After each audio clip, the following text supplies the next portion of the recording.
Hello and a warm welcome to Nationwide on the NTA.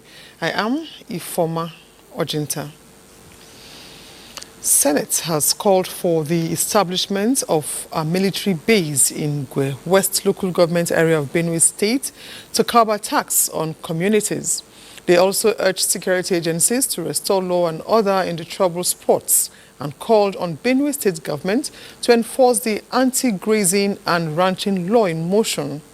In a motion, Senator Titus raised the matter, noting the deaths recorded following attacks on March 10, 2025. I hope that with the resolutions of today, that succor will come to the people there and the military base will be established in order to save lives and forestall future occurrences. Has passed for second reading a bill to establish Federal College of Vocational and Technical Studies, Ikere, Osun State, sponsored by the Deputy Minority Leader, Oyewumi Kamarudin Ola Lere. The federal government has reaffirmed Nigeria's commitment to strengthening security cooperation with the European Union. This was the highlight of our strategic engagement between the Minister of Police Affairs, Ibrahim Gaidam, and the European Union Ambassador to Nigeria at the Ministry of Police Affairs in Abuja. Francis Form reports. It's been a long-standing partnership between Nigeria and the European Union, particularly in security and law enforcement. Here, the European Union delegation, led by the ambassador, is in the ministry, and discussions focused on Nigeria's ongoing police reforms aimed at enhancing effectiveness, accountability, and community engagement. The European Union has been at the forefront of supporting regional security initiatives, including the West African Police Information System.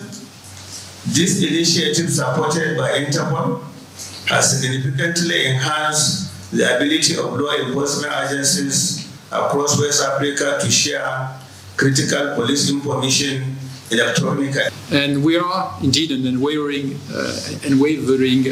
partner in a time where the world is evolving very quickly with sometimes brutal changes.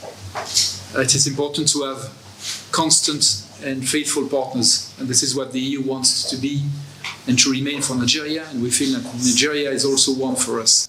To address emerging security threats, the minister reiterated Nigeria's strong commitment to working closely with the European Union to enhance national and regional security. Francis Form, NTA News.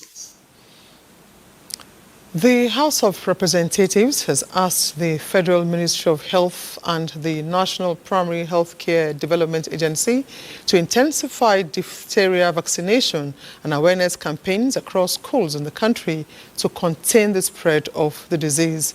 The resolution is sequel to our motion of urgent public importance raised at Wednesday's plenary. Lawmakers urged the Nigeria Center for Disease Control to activate disease surveillance system within all federal unity schools for early detection of the infectious disease. The House notes with deep concern the outbreak of diphtheria in the boarding house of King's College, Victoria Island Annex, a federal government-owned institution, which has regrettably resulted in the demise of a 12-year-old student and the hospitalization of several others. The unfortunate incident exposes significant lapses in infection prevention and control measures in federal unity colleges and underscores the Federal Ministry of Education's responsibility to ensure the health and safety of students in its institutions. The House also called for emergency relief materials to assist victims of flooding and windstorm in Owan East local government area of Edo State. Urge the federal government to mandate the National Emergency Management Agency, NEMA, to provide immediate relief materials, including food, water, blankets, mats, shelter, and medical supplies to the affected communities. Urge the Ministry of Humanitarian Affairs to urgently respond to the needs of the people of Ekekeira, Ake, Amoya, Otuo, and other communities affected in Owan East local government area. Now, efforts by Governor Siminalayi Fubara to represent the 2025 budget to the Rivers State House of Assembly Wednesday morning proved abortive as the governor was denied access to the facilities. Debabari Sidoma Weke has details. Governor Fubara, in company of his Chief of Staff, Edisi Nehie, and Secretary to the State Government, Tammy Danagogo, were unable to access the assembly quarters where the budget representation was expected to hold. I've already made several attempts by phone call to reach the Speaker and other members. I also did a letter personally which was transmitted to the Honorable Speaker for this particular invitation. But it's unfortunate that at the gates, you can see that the place is completely sealed and there's no sign that anything is going to happen today. The reason why we're doing this, I've always said it, is the interests of our people, which is the most important thing. Well, I don't think there's anything to worry about. Maybe they are working on their letter. I expect to hear from them. The governor had earlier extended an invitation to members of the House of Assembly for a meeting scheduled for March 10, 2025 at Government House. The agenda included discussions on providing a suitable space for the Assembly's sitting, addressing outstanding remuneration and allowances, presenting the budget and other related matters. However, reports indicate that the members declined the invitation and rather issued a 48-hour ultimatum to Governor Fubara demanding the representation of the 2025 budget. Governor Fubara has, however, assured Rivers people that he will adhere to the Supreme Court judgment to the letter. In Port Harcourt, Dibabari Sidumaweke, NTA News. As the world witnesses another convergence of Lent and Ramadan in the same month, it presents a unique opportunity to enhance peaceful coexistence, religious tolerance, and harmonious relationships among people of different faiths. In this report, Yemisi Ajagun harps on the significance of this spiritual season to promoting a culture of mutual respect, understanding, and cooperation. Increasingly interconnected world, the need for religious tolerance and peaceful coexistence has never been more paramount. This is particularly true in 2025, as the Christian season of Lent and the Muslim month of Ramadan coincide, providing a unique opportunity for dialogue and mutual respect among adherents of the two major religions. As Lent and Ramadan coincide, there exists a unique opportunity for individuals and communities to embrace religious tolerance and foster peaceful coexistence by focusing on shared values, encouraging interfaith dialogue. During this period is a special time to ask for repentance from God, because God always wants us to come to Him. To move closer to Almighty Allah, followers of all faiths can create a culture of understanding and respect. The path forward requires commitment from community leaders and individuals alike by promoting acceptance and cooperation. In Ibadan, Yemisi Ajagun, NTA News.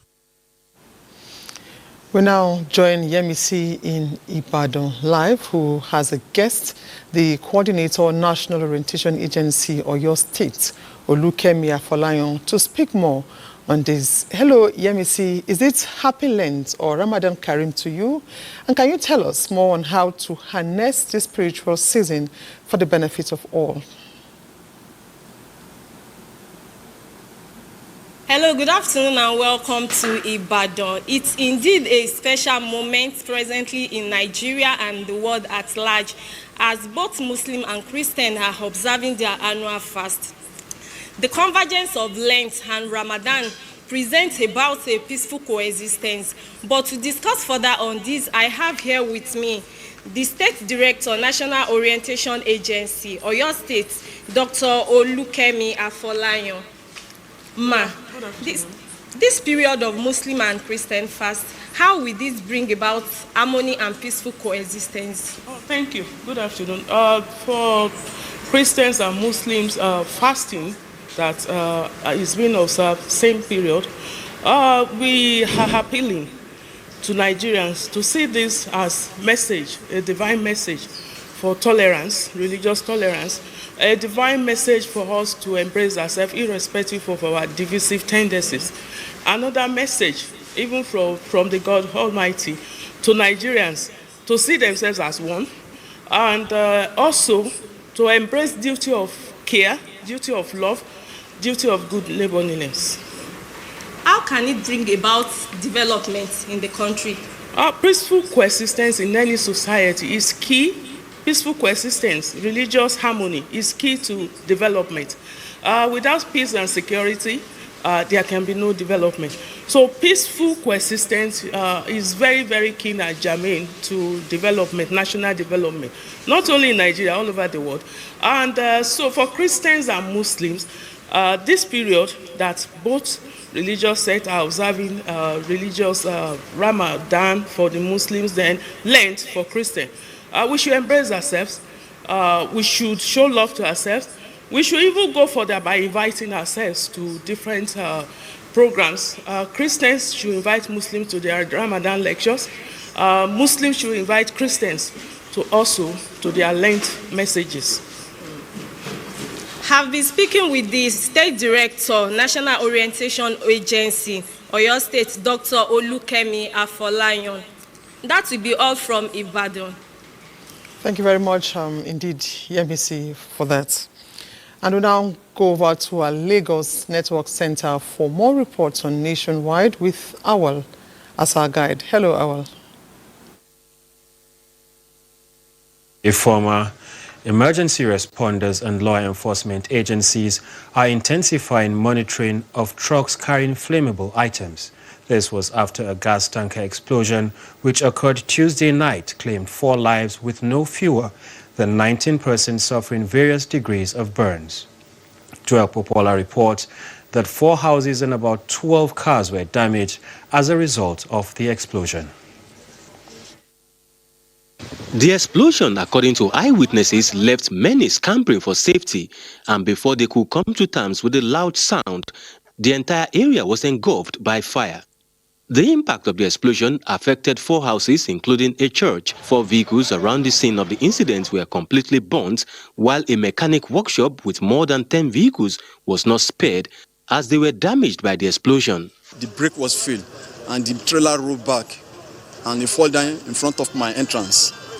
It burned about 8 cars in my compound and killed one of our mechanics. And we are also outside there, about to go home before the accident happened. So immediately we hear boom. Then in our workshop here, it affects about 12 cars.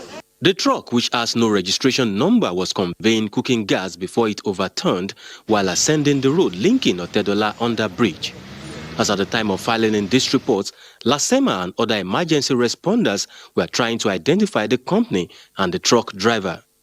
Almost about 20 victims were recovered alive and were treated and taken to the Bagada General Hospital. All right. So 4 fatality. That's all. We'll be able to remove some carcass, part of the burnt vehicle, but the major tanker is there. We deliberately gave him some time to cool off because we have to prioritize safety. The area has been cordoned off to prevent breakdown of law and order, while the damaged vehicles are being evacuated to ensure free flow of traffic. In Lagos, Joel Ukbola, NTA News. May God have mercy on the souls of the deceased. As the clamor for equal opportunities and women empowerment continues to dominate discourse at different fora, women in the fourth estate of the realm are using their platforms to campaign for inclusion and representation. Diana Ajale reports.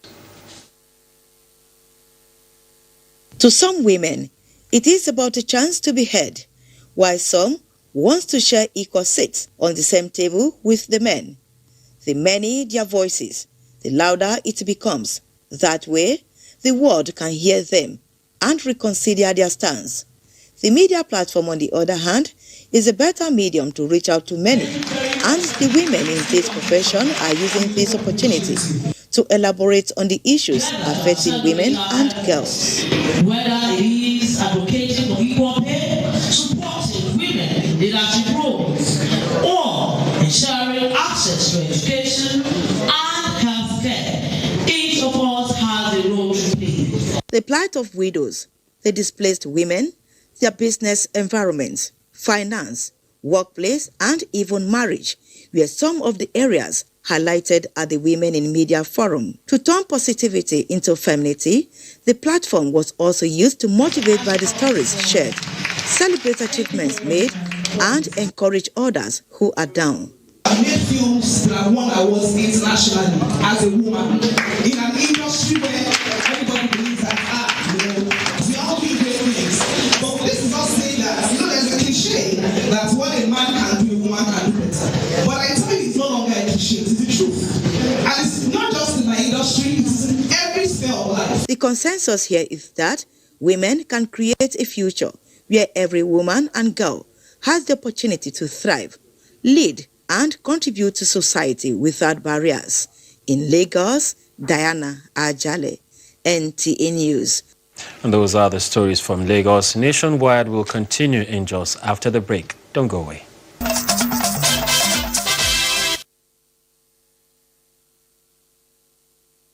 To Jos. Governor Caleb Mutfwang says President Bola Ahmed Tinubu has a great plan to rebuild and rejuvenate the agriculture sector, especially the livestock program. He stated this while leading some government functionaries to the Wase Grazing Reserve located at Dam 13 in Lamba District under the National Livestock Transformation Plan. Ijoma Ozomina reports.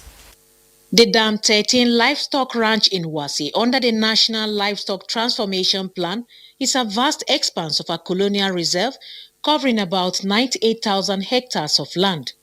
Inspecting the progress of work at the ranch, Governor Caleb Mutfwang notes that his administration will support the Tinubu's Livestock Transformation Plan to improve the livestock program in the country. This is just the beginning of a journey, and hopefully we are going to start the trial. Boreholes are being dug in order to commence the growth of the napier grass, which is a key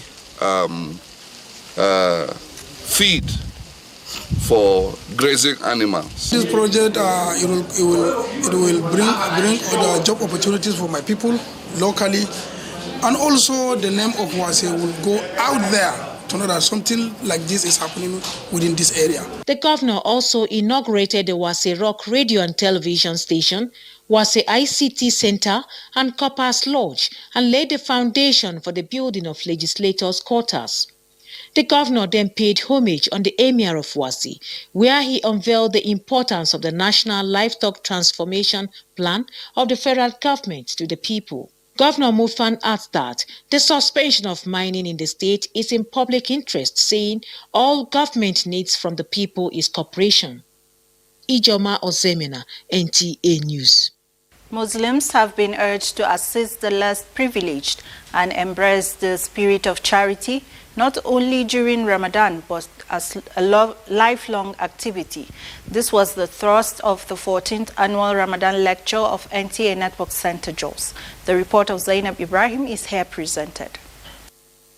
The lecture, which has as its theme community spirit and charity before, during, and after Ramadan, underscores the importance of sustaining acts of kindness and fostering unity within communities beyond the holy month of Ramadan. Guest speaker Sheikh Nasir Abdulmuhi, who was represented by Associate Professor Mohammed Adam, Head of Department Educational Psychology and Counseling, ATBU Bauchi, and other discussants, emphasized on the need for Muslims to focus on devotion and supplication for the peace and unity of the nation. He also says almsgiving is a fundamental aspect of Islam geared towards reducing poverty and redistributing wealth. It is a time to connect with the Book of Allah, reflect on its teaching, and implement its lesson in our lives. This special month of Ramadan emphasizes the importance of community support and empathy. Deputy Director Programs Marianne Adetoye, who represented the Acting Zonal Director NTA Network St. George, Rivka Daniel, says the lecture is not only a reminder to extend compassion beyond Ramadan, but also to encourage attendees to cultivate generosity as a lifelong practice. This is bringing to bear one of the objectives of the NTA, which is to educate, to enlighten, and to entertain the general public. This year's Ramadan's lecture of NTA Network St. George marks the 14th in the series, fostering dialogue and promoting the values of empathy, unity, and service to humanity. That's our contribution from Jos. Is back to Ifeoma in Abuja for the continuation of Nationwide. Thank you very much.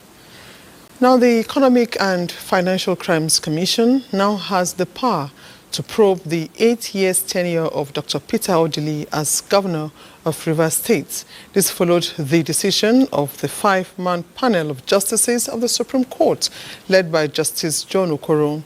The Apex Court dismissed the appeals of the Attorney General of Rivers State and that of the Speaker of the Rivers State House of Assembly against the intermediate court's leave granted to the EFCC, pending the determination of the substantive suit.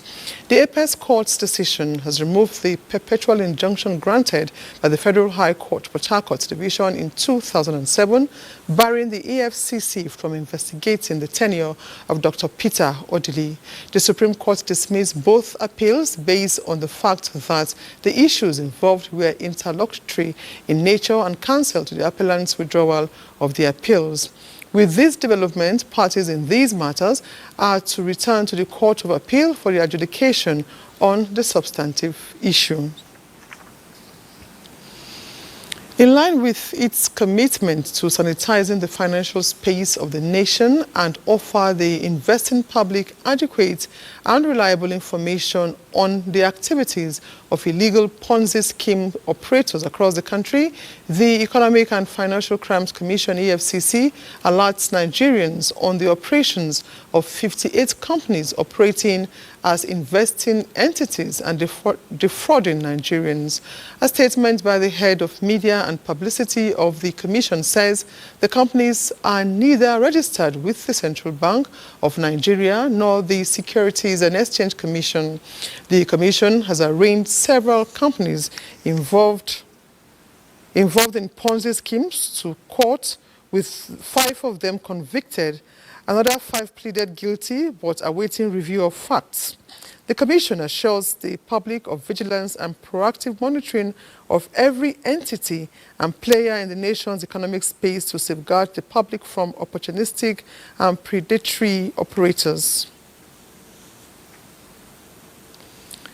About 26 people have been confirmed dead from a cerebral meningitis outbreak in Kebbi State.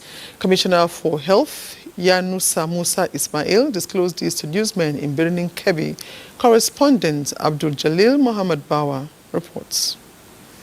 The 26 deaths were recorded from outbreaks in Gwandu, Jega, Aleru, and Argungu local government areas of the state. Meanwhile, 248 patients are suspected to have contracted the disease across the state. According to the State Commissioner of Health, Yanusa Musa Ismail, Samples have been sent for screening and health personnel have been deployed to various local government areas to ensure prompt action.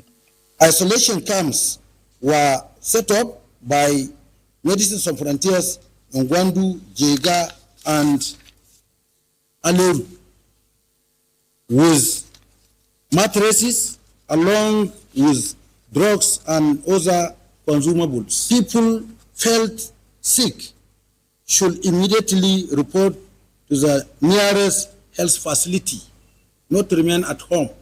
Additionally, the people have been enjoined to avoid congested environment, especially while sleeping, to prevent the spread of the disease.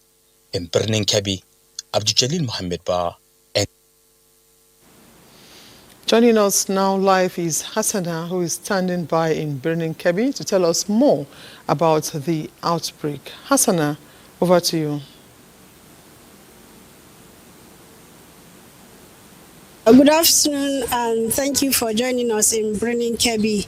Meningitis is a severe infection that inflames the protective membranes surrounding the brain and spinal cord, and it is potentially life-threatening. Unfortunately, Kebbi State is experiencing an outbreak, and the good news is that authorities have taken swift action to contain the outbreak. They have conducted advocacy visits to stakeholders in areas where the infection was discovered, and they have also conducted advocacy to other stakeholders, that is development partners. And apart from that, they have also carried out a detailed investigation about the outbreak, and they have also trained clinicians for sample collections. To prevent further spread of the outbreak, residents are advised to maintain proper hygiene by adhering strictly to ensuring environmental cleanliness, as well as practicing proper hand washing with soap and running water.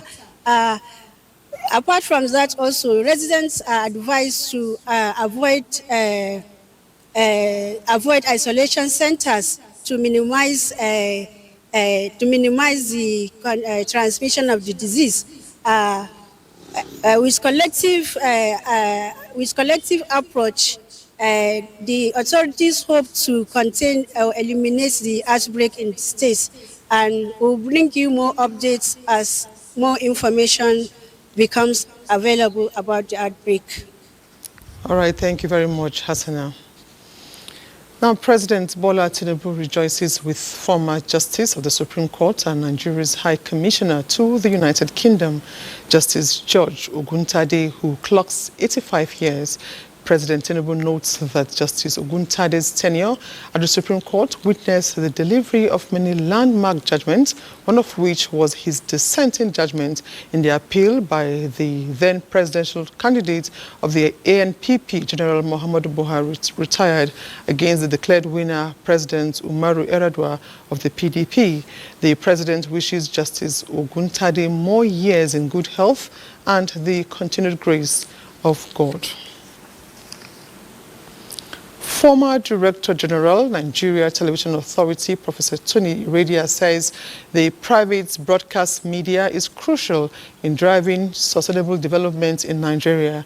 He expressed this view at an inaugural lecture organized by Morrison Media Group, which brought together other seasoned broadcasters and industry players.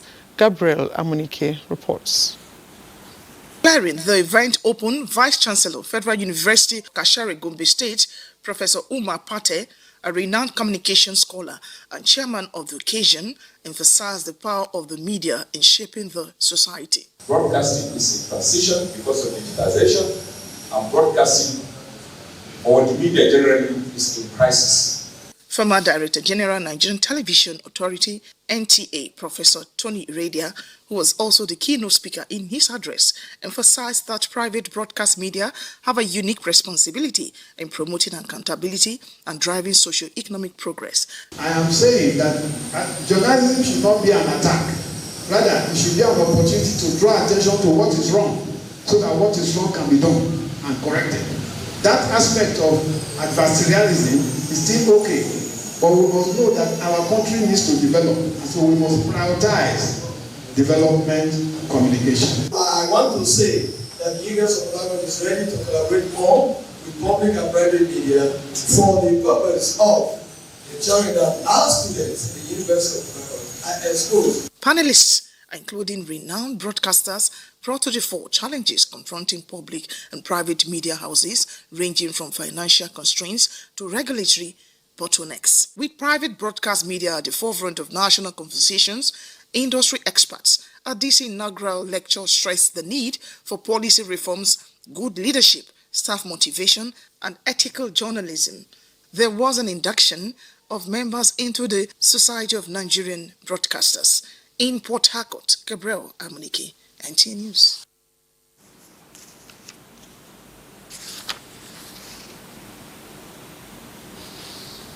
Efforts by the current administration to diversify the economy through the creative industry is being sustained as the federal government inaugurates an 8-man inter-ministerial committee on the forthcoming African Global Festival, Nigeria AgloFest. Secretary to the Government of the Federation, George Akume, represented by Permanent Secretary General Office of the SGF, Dr. Maurice Mberi, describes the festival as a game changer in the renewed hope agenda towards economic diversification and improvement of the nation's gross domestic products. Kenneth Nanim reports. Culture, they say, is the total way of life of a people, including their mode of dressing and dance. With this understanding, the current administration is looking inwards towards harnessing the benefits of Nigeria's cultural heritage as another means of diversifying the economy for more revenue generation. Now, as the drums for African Global Festival Nigeria AgloFest gets louder, the federal government is already in tune with the rhythm, drumming support for the success of the festival with the inauguration of an inter-ministerial committee charged with the responsibility of seeing the cultural festival scheduled to hold in Abuja, Lagos and New York sometime this year to be a success. You are particularly domesticating it to the Nigerian culture, bringing in our brothers and sisters in the diaspora to key into these very wonderful projects. It also helps to promote our cultural heritage, improve our economy. If we can sustain this global festival annually, in the next 5 years, we can draw at least $20 billion worth of investments into various sectors of the creative economy. The cultural landscape is massive and it's time to exploit.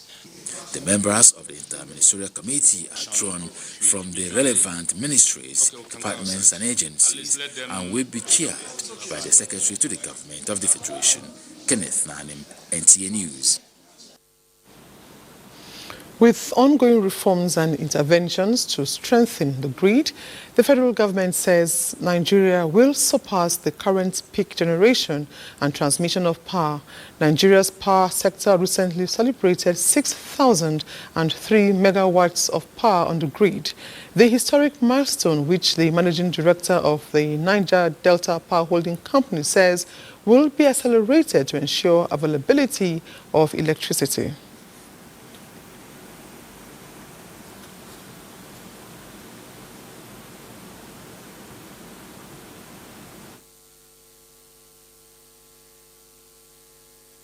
Today should be a day of renewed goals.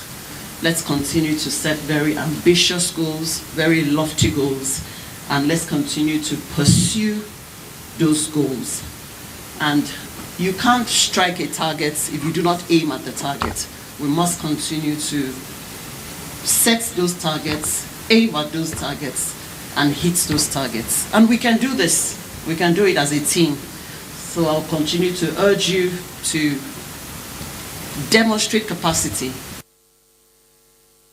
At an engagement with women professionals in the power sector to celebrate International Women's Day, industry players believe that in line with this year's theme, accelerating action, women in the sector are positioned to contribute significantly in addressing challenges across the value chain of the power sector. Industry players commend President Bola Tinubu for appointing the first woman to head the Federation agency responsible for power generation.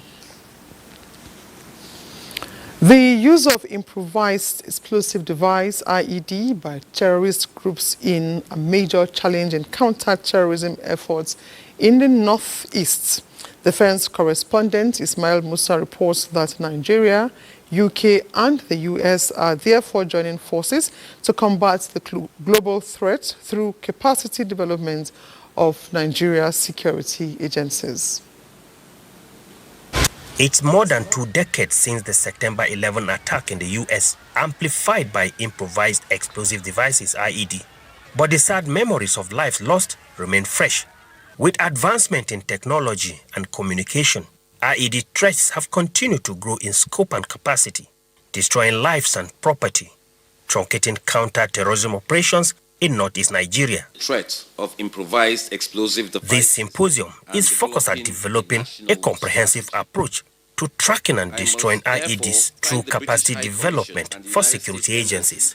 This symposium provides a platform for experts and stakeholders to deliberate on innovative strategies to counter this threat. Our collective goal is to enhance national capability in preventing, detecting, and responding to improvised explosive devices incidents. This threat has grown in complexity, both technically and in terms of the tactics that terrorists and insurgents are using, and that's what makes it such a challenge for people to face. And I think it's something where we can assist Nigeria from the technical side of ID identification and defeat.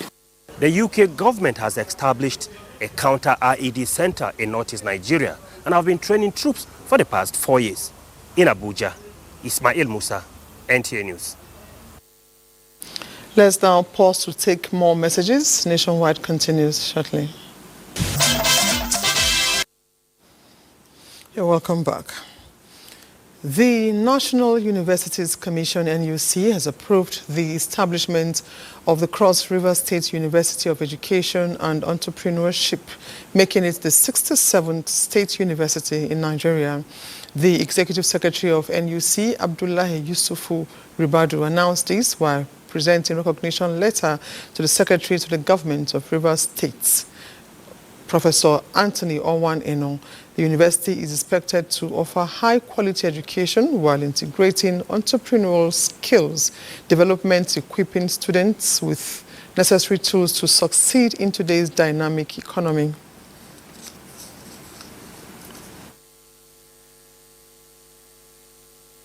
Now, this university, by the thinking of the governor, who is so concerned about the high unemployment rate in Cross River State, is to provide an environment whereby the teachers and the students and everybody who works there, we believe that as you are stepping into an environment that's going to nurture you to become an entrepreneur. Now, that simply means that whatever you are studying, whether it's economics, whether it's engineering, whether it's architecture, there must be something in your 4 years or 5 years of study at the university that you find relevant outside that you can develop, that you can expand from there.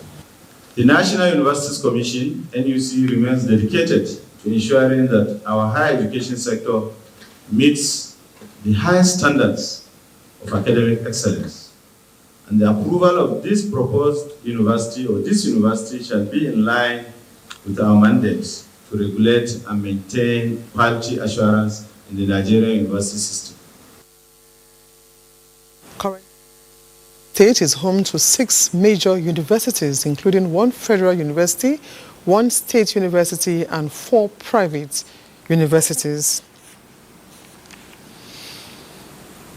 The Ministry of Labour and Employment and that of Youth Development are working to create pathways for skills development and job placement for Nigerians at the signing of a Memorandum of Understanding on the implementation of the federal government's Employment and Entrepreneurship Program, LEAP, and the Nigerian Youth Academy platform by both ministries. They reaffirmed commitment to advancing employment opportunities and improving working conditions of workers across sectors. We are creating pathways for skills development, job placement, and entrepreneurship. This collaboration ensures that workers across sectors can access meaningful employment and contribute to national growth. As Ministry of Youth Development, we know that the greatness is to indicate the sources of this government, to push forward, to be much and see how we can reduce the unemployment that is facing our country. And this is why the Ministry of Labour and Employment is an important partnership with us, because all ministry, and I repeat, works for the Ministry of Youth. Will integrate vocational training, technology, and mentorship as a major process of youth empowerment. The Federal Ministry of Arts, Culture, Tourism and the Creative Economy is set to transform the sector through an artful alliance with the Ministry of Finance Incorporated. Gufan Shaji Ungwayi reports that through a Memorandum of Understanding, the Minister of Arts, Culture, Tourism and the Creative Economy, Hanatu Musa Musawa, will bring her expertise and passion for promoting Nigeria's rich cultural heritage to the table as the Murphy Asset Manager and Investment Arm of the Federal Government of Nigeria collaborates to make a significant impact on Nigeria's economy through the industry. Outside of the box, we were very lucky to also come into contact with an arm of government, with a team that also has that same vision, that hunger for innovation. So in working with you to put up this fantastic structure for the creative and cultural industry, in a way that helps us open up that, potential. So I can imagine that when we create a platform that allows artists like yourself and many others to showcase their artwork, that it isn't just about art, it is true economic prosperity. That our artists would no longer just be thriving on being celebrated as artists, but they would achieve economic empowerment.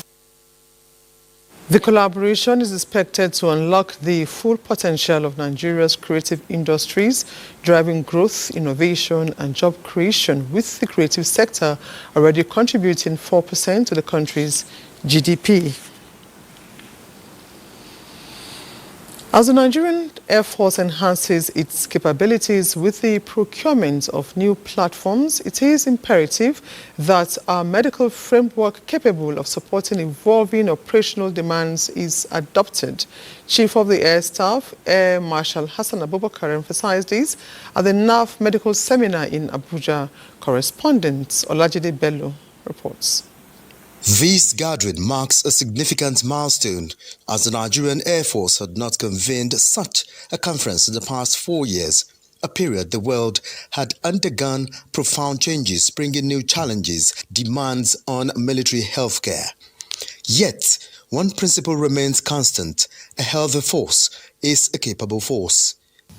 By evolving strategies for sustainable healthcare management, reflects our commitment to addressing the pressing issues in healthcare delivery within the Nigerian Air Force. Ensuring the well-being of personnel is not just a duty, but a fundamental pillar of mission success.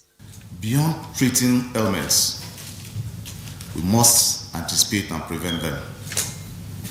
We must align our medical services with the contemporary realities of modern warfare, where rapid response, trauma care, and mental resilience are just as critical as air superiority. The enduring connection between quality healthcare and operational effectiveness will form the crux of discussion during the conference. Olajide Bello, NTA News.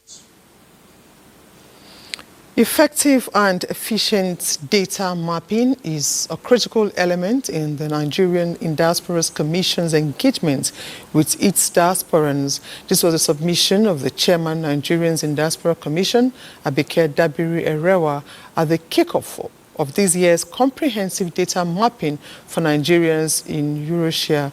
Deborah Bala Bobo has details. The NIDCOM boss emphasized that enabling Nigerians in the diaspora to vote has been a long-standing priority for the agency, hence the need for Nigerians across the Eurasia region to register on the Commission's data mapping portal, which serves as a significant step towards making diaspora voting a reality. She emphasized that with Eurasia as the Commission's focus on data mapping for the first quarter of 2025, it will create a major step towards stronger engagement in that region. We need to have a place where we can harness, or rather have data of Nigerians all over the world, not just in one country. The Diaspora Commission, as an agency specifically for the diaspora, is to do this. So I hope that people that we're talking to this morning in Australia and New Zealand will seize this opportunity. The Diaspora Data Mapping Portal is a product of NIDCOM, launched in 2021 and designed to gather demographic information on Nigerians abroad. It is to accurately profile and provide unique diaspora packages, such as diaspora mortgage schemes, diaspora housing, and much more. In Abuja, Deborah Balagubo, NTA News. And that's it on Nationwide for today. We thank you for watching. I am Ifoma Ojita. Bye for now.